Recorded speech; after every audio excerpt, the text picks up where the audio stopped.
गुरु प्यारी सात संगत जी, राधा स्वामी जी। संगत जी, सबसे पहले हाथ जोड़कर विनती है कि अगर आप हमारे चैनल पर पहली बार आए हैं तो हमारे चैनल रूहानी मार्ग को जरूर सब्सक्राइब कर लीजिए और वीडियो को लाइक करना मत भूलिए। कमेंट में राधा स्वामी जी जरूर लिख दीजिए। संगत जी, आज मैं आपको जो साखी सुनाने जा रही हूँ वह एक सच्ची घटना है और इस साखी को सुनकर आपका बाबा जी पर विश्वास और भी अधिक हो जाएगा। एक सत्संगी पति पत्नी का बाबा जी पर अटूट विश्वास था। उनके जीवन में अगर कोई दुख, कष्ट, परेशानी भी आ जाती थी या फिर उन्हें कारोबार में घाटा भी पड़ जाता था तो वे कभी भी निराश नहीं होते थे, कभी भी दुखी नहीं होते थे, क्योंकि उन दोनों का मानना था कि जो भी हुआ है वह बाबा जी ने हमारे अच्छे के लिए ही किया है। दोनों पति पत्नी रोजाना भजन सिमरन करते और हर रविवार के दिन अपने शहर में होने वाले सत्संग पर किसी भी हाल में जाते थे। कुछ समय बाद उन दोनों के घर में एक बच्चा पैदा हुआ, परंतु वह बच्चा जन्म से ही बीमार रहता था। दोनों पति पत्नी अपने बच्चे को डॉक्टर के पास ले गए। डॉक्टर बच्चे को उचित दवाई भी देता रहा, लेकिन दवाई से बच्चे की सेहत में कोई सुधार नहीं हो पा रहा था। डॉक्टर ने हर मुमकिन कोशिश करके देखी, लेकिन बच्चा बीमार ही रहता था। फिर एक रात की बात है कि बच्चे की तबीयत बहुत ज्यादा खराब हो गई, तो दोनों पति पत्नी उस रात में ही डॉक्टर के पास लेकर गए। डॉक्टर ने जितना उससे हो पाया कोशिश की और बच्चे को चंडीगढ़ पीजीआई के लिए रेफर कर दिया जी। दोनों पति पत्नी अपने बच्चे को लेकर रात में ही चंडीगढ़ के लिए निकल पड़े और सुबह लगभग 5 बजे चंडीगढ़ पहुंच गए। लेकिन तब तक देर हो चुकी थी। डॉक्टर ने बच्चे की नब्ज देखी और दिल की धड़कन भी चेक की, लेकिन तब तक बच्चा अपने प्राण त्याग चुका था। संगत जी, ये देखकर दोनों पति पत्नी को बहुत धक्का लगा और पत्नी ने अपने बच्चे के मृत शरीर को अपने गले से लगा लिया और बहुत रोने लगी। फिर वह दोनों बच्चे के शरीर को लेकर वापस अपने शहर जाने के लिए निकले। तभी पत्नी को याद आया कि आज तो रविवार है और आज यहाँ बाबा जी ने सत्संग देना है। उसने अपने पति से बात की कि देखो, अब जो होना था वह तो हो गया। अब हम अपने शहर से इतनी दूर यहाँ आ ही गए हैं, तो क्यों ना बाबा जी का सत्संग सुनकर ही वापस जाएं। पत्नी की यह बात सुनकर पति ने गाड़ी को सत्संग घर की तरफ मोड़ लिया, जहां बाबा जी का सत्संग होना था। वे दोनों बच्चे के मृत शरीर को गाड़ी में ही छोड़कर अंदर सत्संग सुनने चले गए। संगत जी, उन दोनों ने वहां सत्संग सुना और सत्संग खत्म होने के बाद उन्होंने एक अनाउंसमेंट सुनी कि इस गाड़ी की नंबर की गाड़ी में एक बच्चा बहुत रो रहा है, जिसका भी है वह तुरंत गाड़ी के पास आ जाए। संगत जी, जब उन दोनों ने गाड़ी का नंबर ध्यान से सुना तो उनके पैरों तले मानो जमीन ही खिसक गई, क्योंकि वह गाड़ी उन्हीं की थी। वे सोच में पड़ गए कि ये कैसे हो सकता है, हमारा बच्चा तो मर चुका है। वह लोग गाड़ी की तरफ भागे, क्योंकि उस दिन बाबा जी का सत्संग था और बहुत ज्यादा भीड़ थी। हजारों की संख्या में गाड़ियां आई हुई थी। वे अपनी गाड़ी तक पहुंचने के लिए दौड़ने लगे और उधर बच्चे का रो रो कर बुरा हाल होता जा रहा था। इसके चलते पास खड़े सेवादारों ने गाड़ी के शीशे तोड़ दिए और बच्चे को बाहर निकाल लिया। सेवादार ने अपनी गोद में उस बच्चे को उठा लिया। इतने में दोनों पत्नी पत्नी भी अपनी गाड़ी के पास आ चुके थे। उन्होंने देखा कि गाड़ी के शीशे टूटे हुए हैं और उनका बच्चा एक सेवादार की गोद में हंस खेल रहा है। सेवादार ने दोनों को खूब डांट लगाई कि ऐसे भी कोई बच्चे को छोड़कर जाता है क्या। अब उस सेवादार को क्या मालूम था कि ये जो बच्चा उसकी गोद में हंस खेल रहा है, ये कुछ देर पहले मर चुका था। जब पति पत्नी ने रोते हुए सेवादार को पूरी बात बताई तो सेवादार की आंख से आंसू बहने लगे। दोनों पति पत्नी ने अपना बच्चा लिया और सर झुकाकर बाबा जी का शुक्रिया किया। संगत जी, संत महात्मा हमेशा फरमाते हैं कि जब हम विश्वास के साथ अपना सब कुछ अपने सद्गुरु पर छोड़ देते हैं तो वे कभी हमारे साथ कुछ गलत नहीं होने देते। अगर कभी हमारे ऊपर कोई कष्ट आ जाता है या कोई दुख की घड़ी आ जाती है तो हमें घबराना नहीं चाहिए। अपने बाबा जी पर विश्वास के साथ आगे बढ़ना चाहिए कि वह सब देख लेंगे। हमें उन पर पूरा पूरा विश्वास रखना चाहिए। संगत जी, आशा करती हूँ कि ये सच्ची घटना सुनकर आपका बाबा जी पर विश्वास और भी अटूट हो गया होगा। गुरु प्यारी सात संगत जी, राधा स्वामी जी। संगत जी, आज की साखी शुरू करने से पहले आपसे हाथ जोड़कर विनती है कि साखी को शुरू से अंत तक जरूर सुने जी, ताकि इस साखी में बाबा जी ने जो भी समझाया है उसका पूरा पूरा लाभ आप प्राप्त कर सके। संगत जी, किसी ने सच ही कहा है कि एक दिन तुम्हारे ही कर्म तुमसे मिलने जरूर आएंगे, बस उस दिन हैरान मत होना जी। प्यारी संगत जी, ये कहानी बड़े बाबा जी के समय की है। एक गांव में एक सत्संगी भाई उनके परिवार के साथ रहता था। सत्संगी और उनका परिवार अपने सतगुरु के बताए मार्ग पर ही चलता था और गुरु घर के साथ साथ जरूरतमंद लोगों की बहुत मदद करता था। जब भी सतगुरु का हुक्म होता था उसको वह जरूर पूरा करता था। उनके परिवार में सभी लोग प्रेम भाव से रहते थे, लेकिन उनका एक बेटा और बहू और उसका परिवार कभी कभी ये भी सोचता था कि हम सब इतने प्रेम भाव से संत महात्मा और जरूरतमंद लोगों की सेवा करते हैं, फिर भी हमारे परिवार में इस बच्चे के साथ ऐसा क्यों हुआ? इसका क्या दोष था कि वह देख ही नहीं सकता? वह जन्म से अंधा था। एक दिन वह अपने परिवार के साथ ब्यास में सत्संग सुनने गए। बाबा जी का सत्संग चल रहा था।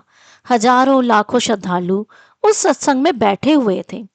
बाबा जी ने अपने प्रवचन पूरा करने के बाद कहा कि इस पूरे सत्संग को सुनने के बाद अगर किसी को भी कुछ भी सवाल करना है तो वे कर सकता है।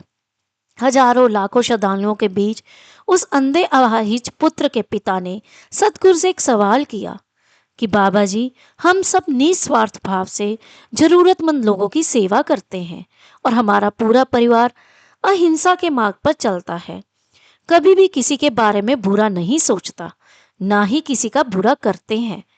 तो बाबा जी, फिर भी ऐसा क्या गुनाह हो गया कि जो हमारा बच्चा इस तरह पैदा हुआ? उसकी ऐसी क्या गलती है कि वह दुनिया नहीं देख सकता? फिर सतगुरु ने जवाब दिया कि ये जो बच्चा है, जो दोनों आंखों से बेकार है, पिछले जन्म में एक कपड़े के व्यापारी का बेटा था। अपने पिता की दुकान में उनकी मदद करता था। रोज दोपहर को वह घर जाता और पिता का खाना लेकर आता। एक दिन पिता का खाना लेने घर आया तो माँ खाना बना रही थी। माँ ने बेटे का खाना भी परोस दिया। खाना खाने से पहले ये बालक हाथ धोने के लिए नाले के पास गया। इसी बीच एक भूखा कुत्ता वहां आ गया। कुत्ते की नजर जैसे ही रोटी पे पड़ी तो कुत्ते ने इसकी थाली में मुंह डालकर एक रोटी उठा ली। कुत्ते को ऐसा करते हुए इसने देख लिया और ये गुस्से में पागल हो गया। इसने ना आव देखा ना ताव, पास पड़ी लोहे की नुकीली चीज उठाई और कुत्ते को मारने भागा और कुत्ते की एक आंख में वह नुकीली चीज घुसा दी, जिससे कुत्ते को बहुत तकलीफ हुई, उसे दर्द हुआ और वह कुत्ता चिल्लाता हुआ वहां से भाग गया। फिर सतगुरु ने उस सत्संगी से बोला कि इसे कुत्ते की बद्दुआ के चलते आज भर तुम्हारा बेटा अंधा पैदा हुआ है। तो वह सत्संगी भाई कहने लगा कि बाबा जी, इसने तो कुत्ते की एक आंख ही अंधी की थी, तो इसकी दोनों आंखें क्यों ऐसी हो गई? तो सतगुरु ने बड़े प्रेम पूर्वक समझाया कि हम जो भी कर्म करते हैं एक ना एक दिन वो घूमकर हमारे सामने जरूर आते हैं। अगर हम बुरे कर्म करेंगे तो वे दुगने होकर हमारे वापस जरूर आएंगे। अच्छे कर्म होंगे तो वे भी दुगने होकर ही वापस मिलते हैं। तुम्हारे बेटे ने उस कुत्ते की एक आंख अंधी की थी, इसलिए उसे उसी कर्म की वजह से आज इसकी दोनों आंखें अंधी हैं। तो प्यारी साथ संगत जी, देखा आपने कैसे हमारे ही कर्म एक दिन घूमकर हमारे हिसाब लेने आते हैं। इसीलिए बाबा जी हमेशा कहते हैं कि बुरे काम नहीं करने चाहिए, क्योंकि ऊपर वाले के खाते में हमारे किए हर कर्मों का लेखा जोखा लिखा जा चुका है, जिसका हिसाब एक ना एक दिन हमें देना ही पड़ेगा। इसलिए कर हमेशा ऐसे करो कि अपने कुल मालिक से नजर मिला सको। आशा करती हूँ कि आपको बाबा जी के द्वारा समझाई गई ये बात समझ आई होगी कि हमारे कर्म कैसे लौटकर हमारे सामने आते हैं। संगत जी, अब हम आपको डेरा ब्यास की एक सच्ची घटना सुनाने जा रहे हैं। आप सबसे विनती है, कृपया इस वीडियो को अंत तक जरूर सुने जी। ये बिल्कुल एक सच्ची घटना पर आधारित है। साथ संगत जी, एक विधवा बीबी ने जब डेरे के अंदर के और बाबा जी के ऐसे सच संगत के सामने रखे तो हर कोई हिल गया। ये बात बिल्कुल सच है कि बाबा जी का डेरा सारी संगत का साझा है और डेरे में अमीर गरीब या जात पात का किसी भी तरह का कोई भेदभाव नहीं किया जाता। डेरे के दरवाजे सारी संगत के लिए 24 घंटे खुले रहते हैं। लेकिन आज आप एक विधवा बीबी की दिल को हिलाकर रख देने वाली ऐसी बात सुनेंगे कि आप भी अंदर तक हिल जाएंगे। ये सच्ची घटना किसी ने हमारे साथ शेयर की है और हम आपके साथ शेयर करने जा रहे हैं जी। उन्होंने बताया कि एक बार हम लोग डेरे में गए हुए थे। वहां हमने बाबा जी के ओपन कार दर्शन किए, सवाल जवाब किए, सत्संग सुना और जिस दिन बाबा जी ओपन कार दर्शन देते हैं उस दिन दर्शनों के बाद हम लोग पंडाल से बाहर निकले। हमें बहुत जोर की भूख लगी हुई थी क्योंकि हमने सुबह नाश्ता नहीं किया था, तो हम लोग भोजन भंडार की तरफ चल दिए। उस समय भोजन भंडार को खुलने में थोड़ा टाइम था, तो हम सब वहां पास के एक पार्क में बैठ गए। वहां और भी बहुत सारे परिवार बैठे हुए थे और हमारे एकदम साथ दो सेवादार बीबियां भी बैठी हुई थी जो आपस में बात कर रही थी। और कुछ देर के बाद हमारी उन दोनों बीबियों से बातचीत शुरू हो गई। हमने पूछा कि आप कहाँ से हो, तो उनमें से एक लगभग 60-62 साल की आंटी जी ने कहा कि बेटा हम हरियाणा से हैं। फिर मैंने उनसे आगे पूछा कि आप लोग फैमिली के साथ आए हो या सेवा जत्थे में आए हो। उन आंटी की आंखों में एक हल्की सी चमक और गहरी भावना थी। उन्होंने बड़ी ही नम्रता से कहा, बेटा मेरी तो फैमिली अब यही है, सारा कुछ मेरा अब यहीं पर है। संगत की सेवा करना और बाबा जी का डेरा यही मेरे जीवन का मकसद बन चुका है।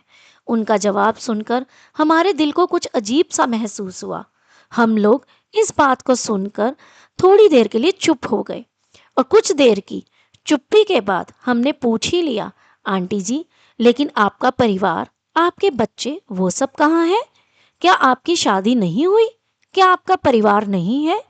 इस पर वह हल्का सा मुस्कुरा दी। फिर एक लंबी सांस लेते हुए बोली, बेटा ये बातें बहुत लंबी हैं, शायद इन्हें ना ही छेड़े तो बेहतर होगा। उनकी वो एक बात, वो एक मुस्कान और आंखों में छुपा सारा जीवन हमें बहुत कुछ एक पल में महसूस हो गया।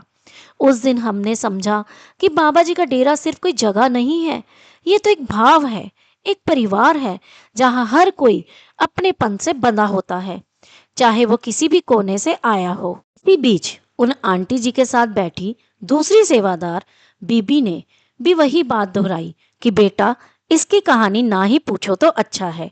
अब इतना सुनकर हमारे अंदर उस बात को जानने की जिज्ञासा और ज्यादा बढ़ गई। लेकिन जब उन दोनों सेवादार बीबियों ने उस बात को बताने से मना कर दिया तो हम लोग भी वहां से उठ गए थे और तब तक भोजन भंडार खुल चुका था। हम लोग भोजन भंडार में गए, लेकिन हमारा मन बहुत ज्यादा बेचैन हो उठा था। दिल में बार बार यही सवाल उठ रहा था कि आखिर ऐसा क्या हुआ होगा आंटी जी के साथ कि उन्होंने अपने जीवन की सारी डोल मालिक के हाथ में ही सौंप दी। सबका अपना परिवार होता है, लेकिन आंटी जी का कोई परिवार तक नहीं है। संगत जी, उनकी आंखों में जो दर्द था, जो अकेलापन छिपा था और साथ ही जो गहरी शांति थी, वो सब हमें अंदर तक छू गई थी। हम लोग खुद को रोक नहीं सके और हम भोजन करने के बाद फिर से उसी पार्क में आ गए और हमने देखा कि दोनों सेवादार बीबियां वहां अपनी सेवा में लगी हुई थी। हमसे रुका नहीं गया और हमने जाकर पूछ लिया कि आंटी जी सच सच बताइए, क्या आपकी शादी नहीं हुई? हम जानना चाहते हैं कि आखिर आप इस संसार में अकेली कैसे हो? सबका अपना परिवार होता है। इसी बीच दूसरी सेवादार बीबी कहने लगी कि हमें अभी सेवा करनी है, इसलिए आप बाद में आकर मिल लेना जी। लेकिन आंटी जी का स्वभाव इतना सरल था कि हमारा उनसे बातें करने का मन ही नहीं भर रहा था। ऐसा महसूस हो रहा था जैसे मैं उन्हें बरसों से जानती हूँ, जैसे कोई अपना ही हो जिसे मन खुलकर सब कुछ कहने को चाहता है। फिर वह आंटी जी मेरी ओर देखती रही और बोली कि बेटा, आज शाम को 6 बजे इसी पार्क में फिर से मिलते हैं, तो मैं तुम्हें सब कुछ बता दूंगी। मैंने भी हामी भर दी और वह दोनों बीबियां वहां से चली गई। जैसे दिन बीतता गया और शाम हुई, हम उसी पार्क में फिर से पहुंच गए। दिल में वही उम्मीद थी कि आंटी जी जरूर आएंगी, और उन्होंने जो वक्त बताया था वह उसी वक्त पर आंटी जी आ गई। अभी हम उठने ही वाले थे कि हमने देखा कि सामने से वही आंटी जी आ रही हैं जिनसे हम मिले थे। मैंने मुस्कुराकर कहा, आंटी जी, सच कहूं तो मुझे यकीन नहीं था कि आप आओगी। यहाँ इतनी भीड़ होती है कि कोई वादा निभा ही कहाँ पाता है। वो बड़ी सादगी से बोली कि बेटा, अगर मैंने तुमसे मिलने का वादा किया था तो आना भी जरूर था। मालिक के नाम पर जो कहा जाए वो निभाना ही पड़ता है। मैं थोड़ा लेट हो चुकी हूँ, उसके लिए मुझे माफ कर देना। आंटी जी का स्वभाव हमारे दिल को छू चुका था। हम वहीं पार्क में बैठ गए। पहले थोड़ी देर बाबा जी की बातें होती रहीं।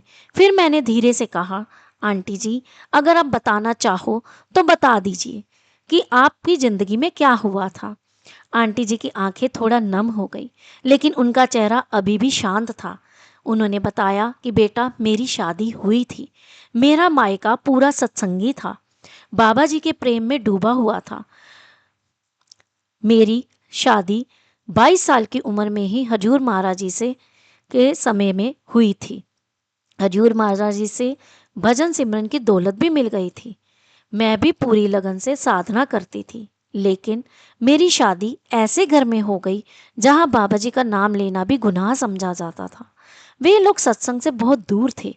इतना कहते कहते उनके चेहरे पे एक अनकही कहानी तैरने लगी, जैसे कई सालों का संघर्ष, दर्द और प्रेम सब कुछ एक साथ बोलने को तैयार है।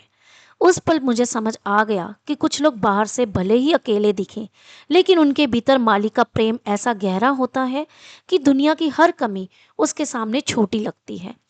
आगे आंटी जी ने बताया कि बेटा, जब मेरी शादी हुई तो जीवन बहुत अच्छा चल रहा था। मेरे पति बहुत समझदार और शांत स्वभाव के थे। उनका परिवार भी अच्छा था। सबसे खूबसूरत बात यह थी कि वे मेरे परमार्थ के रास्ते में कोई रुकावट नहीं डालते थे। जब मैंने उनसे डेरा चलने की बात की तो उन्होंने खुशी खुशी मेरा साथ दिया।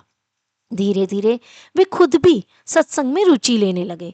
उनकी एक सरकारी नौकरी थी और धीरे धीरे वो खुद भी सत्संग में आने लगे। मैंने भी कुछ समय बाद नौकरी के लिए आवेदन दिया। मालिक की कृपा हुई और मुझे भी सरकारी नौकरी मिल गई। दोनों जीवन की गाड़ी के साथ खिंच रहे थे और सब कुछ अंदर से अच्छा लग रहा था। फिर समय बाद कुछ समय में हमारी गोद में एक प्यारी सी बेटी आई। परिवार जैसे खिल उठा। मेरी खुशी का ठिकाना नहीं था। मेरे पति ने भी नामदान ले लिया था और वो भी सत्संग सेवा में नियमित आने लगे थे। मगर धीरे धीरे ससुराल पक्ष के बाकी सदस्य इस बात से चिढ़ने लगे। उन्हें ये बिल्कुल भी पसंद नहीं था कि हम बाबा जी के पास जाते हैं। उल्टा वो मुझे लेकर तरह तरह की बातें करने लगे। कहते, इस औरत ने हमारे बेटे पर भी जादू कर दिया है और हमारे बेटे को भी किसी बाबा जी के चक्कर में डाल दिया है। हमारे बेटे की तो ये औरत कहीं चलने ही नहीं देती, सब अपनी मर्जी चलाती है। आंटी जी ने आगे बताया कि मैंने ये सब कुछ सहा, लेकिन मैंने हिम्मत नहीं हारी। हर रोज मुझे ताने दिए जाते। कोई मुझे जादूगरनी बोलता तो कोई दूसरे शब्दों से मुझे ताने देता, लेकिन मैं चुपचाप सुन लेती। समय यूं ही बीतता रहा। मेरी बेटी अब 4 साल की हो चुकी थी। एक शाम की बात है, मेरे पति अपने ऑफिस से काम से बाहर गए थे। काम निपटाकर जब वे वापस लौट रहे थे तो एक दर्दनाक हादसे का शिकार हो गए। एक भी मौका नहीं मिला उन्हें बचाने का। इतना भयंकर एक्सीडेंट था कि मौके पर ही उन्होंने दम तोड़ दिया। ना कोई सांस बची, ना कोई धड़कन। घर पर खबर पहुंचते ही कोहराम मच गया। रोते रोते सभी बेहाल हो गए। मेरे लिए तो जैसे कहर टूट पड़ा। मेरी दुनिया ही उजड़ चुकी थी। मैं अंदर से टूट चुकी थी। मन में सवाल उठते थे कि हे मालिक, ये आपने ये क्या कर दिया। पर बाबा जी से कुछ कहने की हिम्मत भी नहीं हो रही थी, क्योंकि बाबा जी ने हमेशा समझाया है कि जो होता है उसकी मौज से होता है। आखिरकार जैसे तैसे मैंने और परिवार के दूसरे सदस्य ने खुद को संभाला, अपने पति की आखिरी रस्म को निभाया। लेकिन मेरे लिए यह आसान नहीं था। परिवार के सब लोग एक तरफ थे और मैं अकेली दूसरी तरफ थी। बहुत सी बातों के तीर भी चले। लोगों ने मेरे सास ससुर के कान भरने शुरू कर दिए कि देखा, यही औरत आपके बेटे को खा गई है। रोज उस बाबा के पास जाती थी, आखिरकार उसे भी ले डूबी। खुद तो जिंदा है, लेकिन अपने बेटे की बलि दे दी।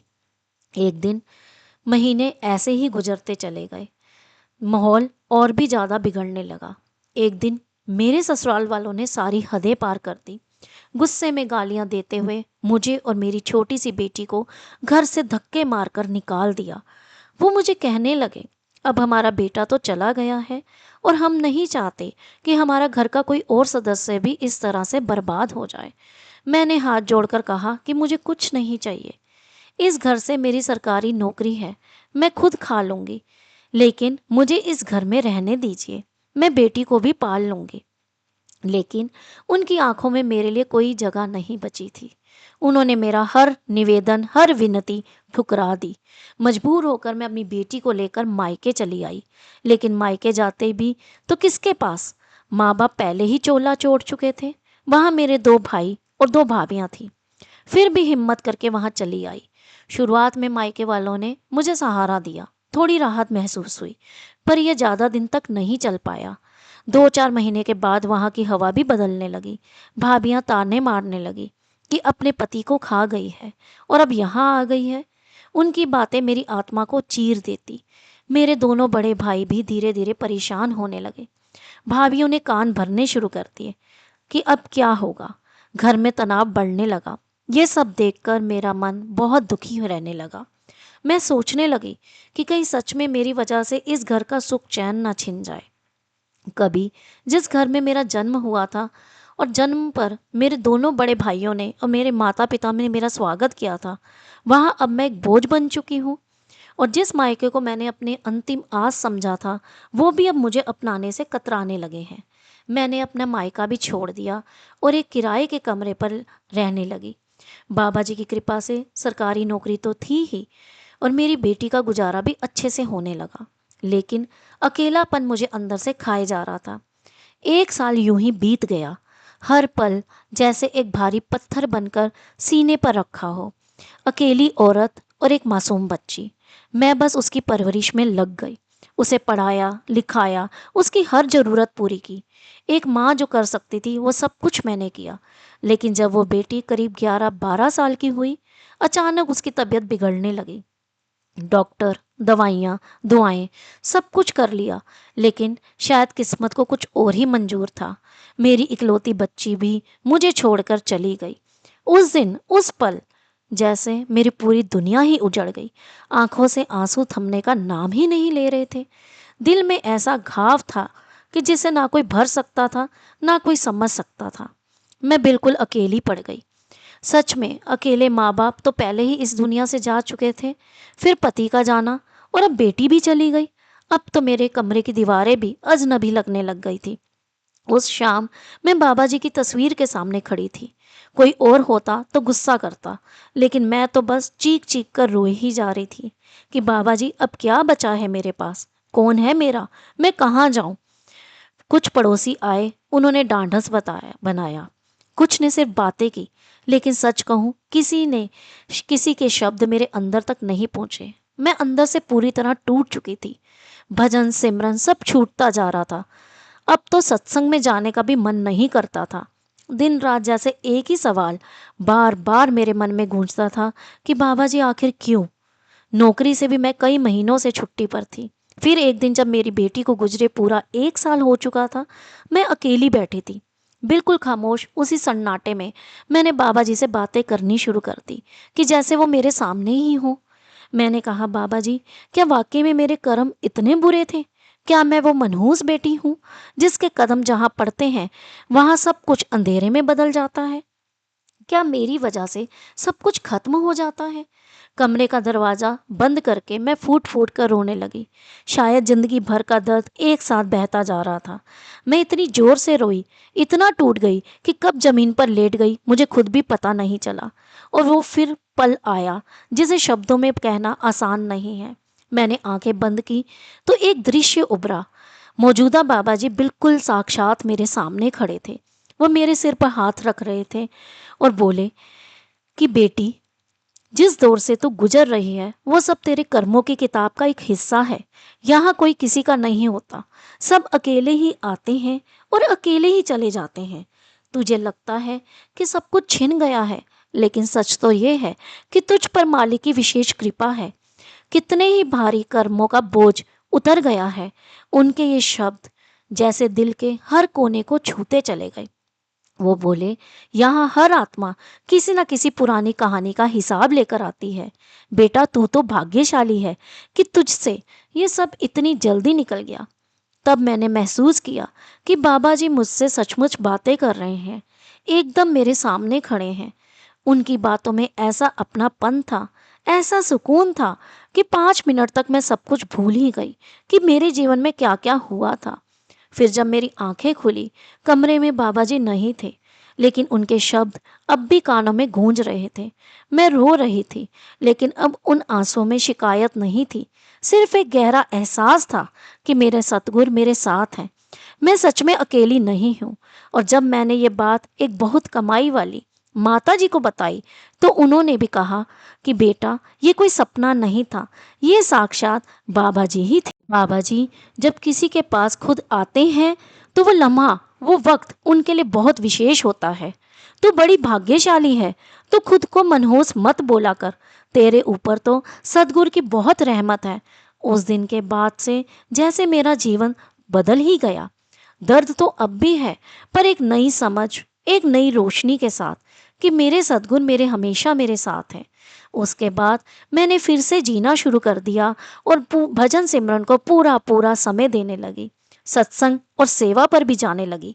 नौकरी से रिटायर होने के बाद मैंने अपने पूरा का पूरा जीवन संगत की सेवा में लगाने का फैसला कर लिया। और बाबा जी की मुझ पर फिर से कृपा हुई कि बाबा जी ने एक दिन फिर से मुझे दर्शन दिए और कहा कि अब तू डेरे में ही आ जा। और बाबा जी ने अपने डेरे में मुझे पनाह दे दी। अब मैं यहाँ आकर बहुत खुश हूँ, क्योंकि यहाँ मुझे मेरा नया परिवार मिल गया है। ये सारी संगत, ये सारे सेवादार, ये सब मेरा परिवार ही तो है। ये डेरा ही मेरा घर है। यहाँ कोई किसी को ताने नहीं देता, कोई किसी पर गुस्सा नहीं करता, कोई एक दूसरे को मनहूस नहीं कहता। यहाँ की हवा में तो बस प्रेम ही प्रेम है। संगत जी, अब वो आंटी जी बोल रही थी ना, तो उनके एक एक शब्द जैसे रेशमी मोतियों की तरह गिर रहे थे। इतने कोमल, इतने सच्चे और इतने असरदार। ऐसा लगता था कि जैसे कोई सच्चा सेवक बोल रहा हो, जो अपने गुरु से दिल की गहराइयों से प्रेम करता हो। और अगर हम खुद के अंदर झांक कर देखें तो हमारी झोली मालिक ने पहले ही खुशियों से भर दी है। मगर हमें हर वक्त शिकायत का बहाना चाहिए होता है। हमारे पास सब कुछ होते हुए भी हम अक्सर ये भूल जाते हैं कि शुक्रिया कहना चाहिए। कि जब मैंने आंटी जी की ये बातें सुनी तो मेरे दिल से बस एक ही आवाज़ निकली कि शुक्र है मेरे मालिक, तेरा शुक्र है। तूने हमें बहुत कुछ दिया है, मगर हम तेरी रहमत को गिनते ही नहीं, तेरा शुक्र ही अदा नहीं करते। उल्टा शिकवे शिकायतें लेकर बैठ जाते हैं। और किसी चीज़ की इच्छा नहीं करनी चाहिए, क्योंकि सच तो यही है कि जो सुकून और जो चैन, जो तसल्ली मालिक के दर्शन से, मालिक के नाम से मिलती है, वो किसी और चीज़ से नहीं मिल सकती। हमारे कर्मों का बोझ इतना भारी है कि उसे और अगर कोई काट सकता है तो वह सिर्फ और सिर्फ हमारे सद्गुरु ही हैं। सच में ये दुनियावी रिश्ते तब तक हमारे साथ हैं जब तक हम इस शरीर में हैं। शरीर से निकलते ही घर वाले एक दिन भी इस शरीर को घर पर रखना पसंद नहीं करते। और फिर भी हम अपने रिश्तों के लिए ना जाने कितना कुछ करते हैं और कितना जिंदगी गुजार देते हैं। जिसने हमेशा साथ निभाना है, उस सद्गुरु को, उस मालिक को हम याद ही नहीं करते। हम सच में कितने स्वार्थी हैं जी। संगत जी, अब यहाँ हम इस वीडियो को विराम देते हैं जी। आपने सुना कि विधवा आंटी जी ने कैसे इतने दुख तकलीफ के बाद भी मालिक को हमेशा याद रखा और डेरे में उन्हें कितना प्रेम मिला। इसी के साथ संगत जी, हम आपसे इजाजत लेते हैं। कल फिर मिलते हैं नए सवाल जवाब और साखी के साथ। आप जी से विनती है, कमेंट में राधा स्वामी और अपने शहर का नाम जरूर लिखें। राधा स्वामी जी।